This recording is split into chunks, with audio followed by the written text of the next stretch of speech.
Hari ini seluruh gereja merayakan satu peristiwa yang sangat penting, yaitu Hari Pentakosta. Hari Pentakosta di mana Roh Kudus turun memenuhi setiap orang percaya. Tujuannya adalah apa?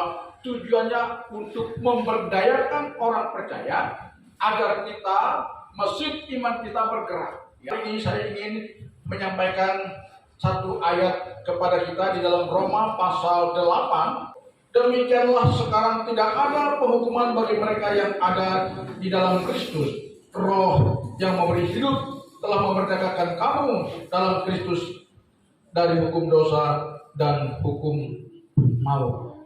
Sebab, perhatikan baik-baik, jika kamu hidup menurut daging, ayat 13, langsung loncat, kamu akan mati.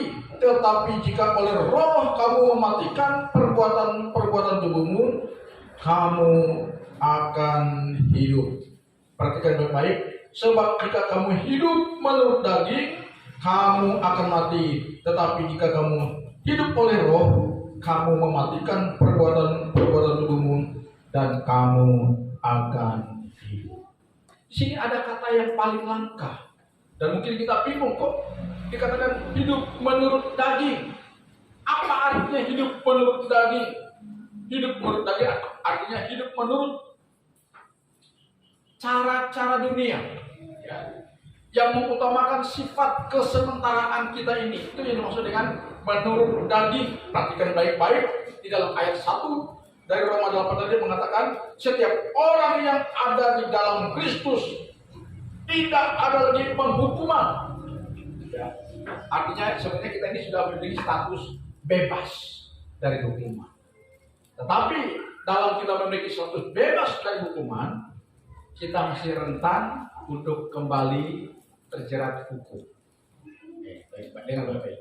Misalkan analoginya seorang yang pernah masuk karena sebuah kesalahan atau kekeliruan, masuk dalam pembinaan atau masuk penjara kata kasarnya.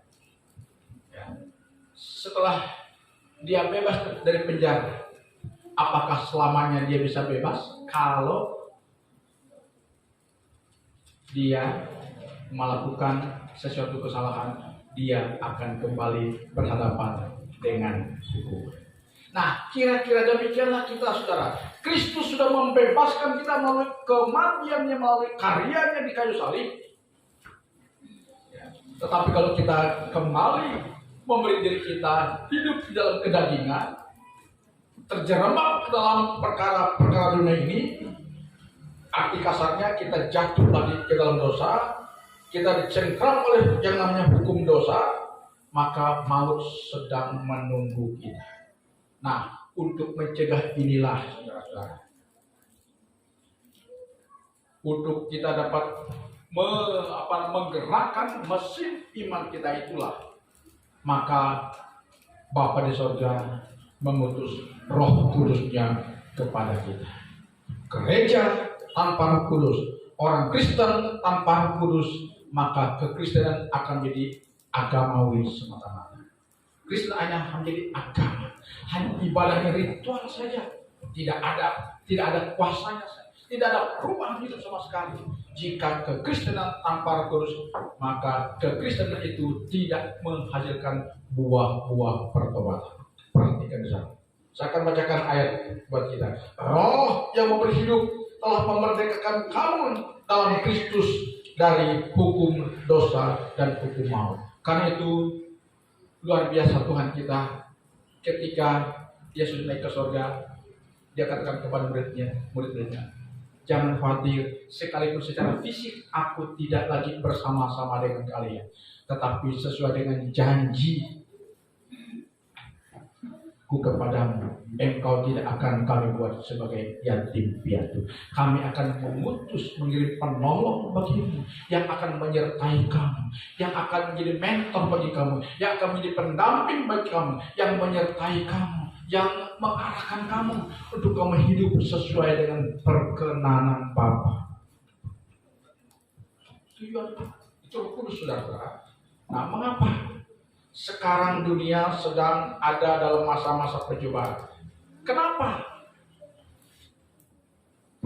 Sekalipun dunia sedang ada dalam masa-masa percobaan, tapi nampaknya dunia masih berjalan seperti biasanya.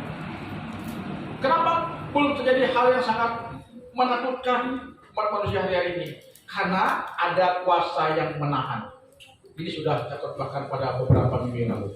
Dan kuasa yang menahan itulah Roh Kudus. Manakala Roh Kudus sudah diangkat, ditarik dari bumi, tidak ada lagi kuasa yang menahan. Orang bebas berbuat jahat, suka-suka hatinya. Tidak ada lagi Roh Kudus di dalam bumi ini. Saya mau tanya kepada kita, andai kata kita berbuat dosa, orang lain tidak tahu. Mungkin orang yang paling dekat kita tidak tahu. Tetapi akibat dosa kita kehilangan ketenangan. Ada yang menghantui pikiran kita, perasaan kita.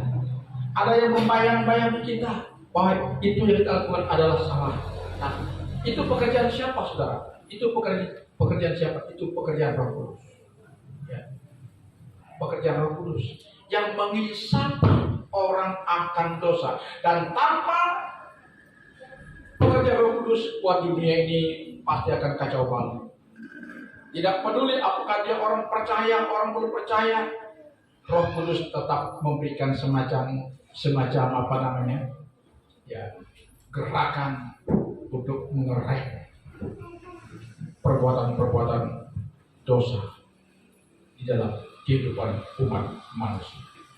Karena itu hari-hari ini sebagai orang Kristen, mari kita memohon kepada Tuhan. Tuhan, dalam kami menanti kedatangan-Mu pada kali yang kedua, tolong sertai kami. Roh Kudus yang adalah mentor kami, terus menjadi pendamping kami, menyertai kami, memberdayakan kami, agar kami mampu hidup di dalam perkenan-Mu. Sebab kalau tanpa Roh Kudus, maka setiap hari dosa yang mengintip di depan pintu kita akan mencengkeram kita, akan menarik kita untuk kita jatuh ke dalam perbuatan dosa. Saya seringkali berdoa begini, singkat tetapi jelas. Udah begini, Tuhan, biarlah kuasa pemberdayaan-Mu menguasai hati, pikiran, dan kehendakku. Ya kan? Hati, pikiran, kehendak kita. Roh Kudus, kuasai hati, pikiran, dan kehendak saya, agar bukan kehendak saya yang harus saya turuti hari ini. Karena kehendak saya selalu akan bertentangan dengan kekudusan firman. Tapi kalau kehendak Allah tidak bertentangan dengan kekudusan firman. Dan itu doa saya, supaya kehendak saya sejalan dengan kehendak Tuhan. Nah, bagaimana itu bisa terjadi? Itu karena tuntunan Roh Kudus kepada kita. Dan tanpa itu kita akan gagal hidup dalam kehendak Allah. Ya, jadi selain kita memohon kepada Tuhan berkat-berkat yang lain, jangan lupa Tuhan tolong mentor yang Engkau utus buat kami itu Roh Kudus akan terus memantau kami, menggerakkan kami, menguasai kami agar hidup kami benar-benar sejalan dengan tujuan-Mu, sehingga kami tidak lagi hidup berkubangan dalam dosa-dosa dunia ini, sehingga perjalanan keimanan kami pada akhirnya sampai ke tujuan, yaitu perkenanan Tuhan. Karena apa? Karena tanpa kita dibimbing oleh Kudus, kita akan menjadi orang Kristen yang gagal. Ayat yang ke-13 tadi berkata, jika kamu hidup menurut daging, apa menurut daging? Menurut cara dunia, dan kita mengesampingkan suara Tuhan, kita mengesampingkan karya Roh Kudus yang sudah menempel pada diri kita. Ya. Dikatakan di sana, kamu akan mati, tetapi jika oleh Roh kamu matikan perbuatan tubuhmu, kamu akan hidup. Galatia 5 ayat 16. hiduplah oleh roh, maka kamu tidak akan menuruti keinginan daging. Sebab keinginan daging berlawanan dengan keinginan roh, dan keinginan roh berlawanan dengan keinginan daging. Karena kedua-duanya bertentangan, sehingga kamu setiap kali tidak melakukan apa yang kamu kehendaki. Nah, perhatikan saudara, ketika kita ingin melakukan yang baik, tapi yang jahat itu muncul lebih dominan. Apa itu? Karena kedagingan kita lebih dominan menguasai kita. Perhatikan, masalah terbesar dalam hidup yang sedang kita jalani adalah jika kedagingan kita itu dominan menguasai kita.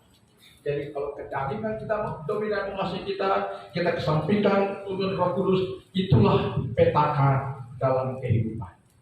Ya, karena itu ya, hidup ini sebenarnya simpel, gampang, mudah, dan nyaman bila kita mau taat kepada apa yang Tuhan ajarkan kepada kita. Ya, setuju, katakan amin. Ya. Hidup ini adalah simpel.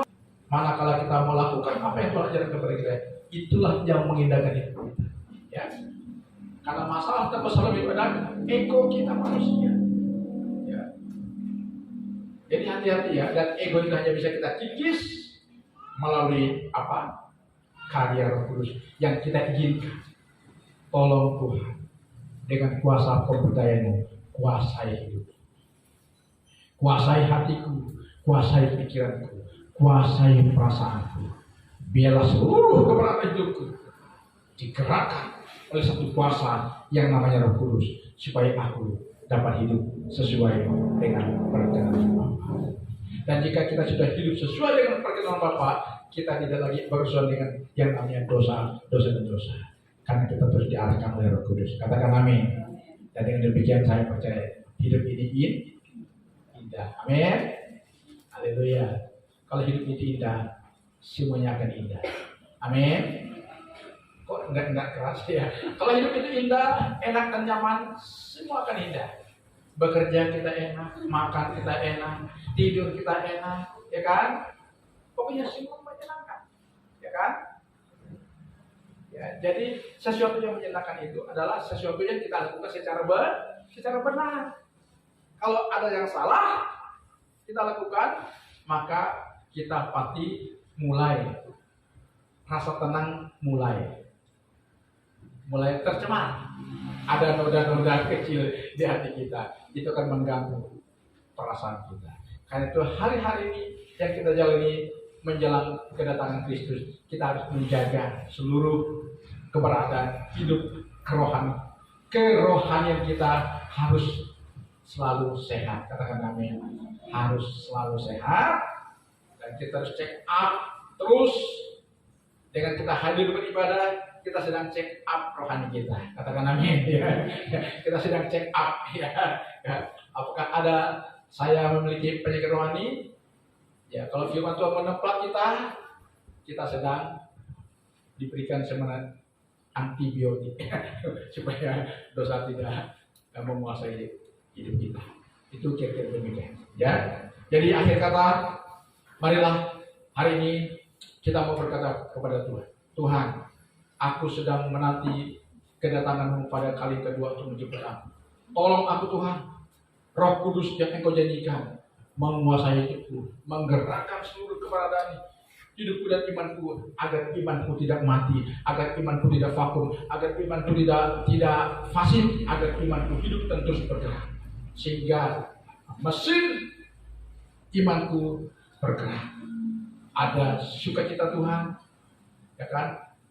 Ada namanya berkat-berkat supranatural yang kita akan nikmati, dan ada banyak hal-hal yang indah yang akan kita rasakan di sepanjang tahun 2022 yang sedang akan kita jalani jika kita hidup di dalam pimpinan Roh Kudus, ya, karena kita sudah bebas dari dosa, ya. Jika kita hidup di pimpinan Roh Kudus, saya percaya kita akan dijauhkan dari perbuatan-perbuatan yang tidak berkenan kepada Tuhan. Dan jika perbuatan yang tidak berkenan kepada Tuhan sudah kita jauhkan, maka kita sedang ada di dalam perkenanan Tuhan. Jika kita sedang ada dalam perkenanan Tuhan, maka kita sedang memiliki predikat orang yang berkenan kepada Tuhan. Dan jika kita sudah memiliki predikat orang yang berkenan kepada Tuhan, maka kita akan bersinar. Bersinar, sign, bukan sin, sin dosanya ya, sign. Ya.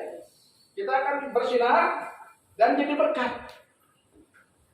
Jadi berkat bukan cuma dikasih duit, enggak, tapi perkataan kita membangun, ya, memberikan inspirasi, mendorong, ya, menguatkan, menghibur. Ini berkat.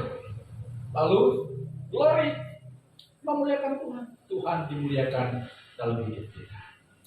Dan itulah keindahan dalam hidup seorang percaya. Saudara mau menikmati keindahan dalam hidup? Amin. Jadilah orang benar. Ya. Jika mau jadi orang benar, maka jangan lupa mohon kuasa pemberdayaan Tuhan bekerja di dalam diri saudara. Tanpa kuasa pemberdayaan Tuhan itu Roh Kudus bekerja di dalam diri kita, kita akan menjadi orang yang gagal. Tapi manakala kuasa pemberdayaan Tuhan itu berkarya dalam diri kita, kita akan mengalami yang namanya breakthrough, terobosan, sukacita Tuhan. Dan hal-hal yang luar biasa, ajaib pasti akan kita alami. Tuhan memberkati kita.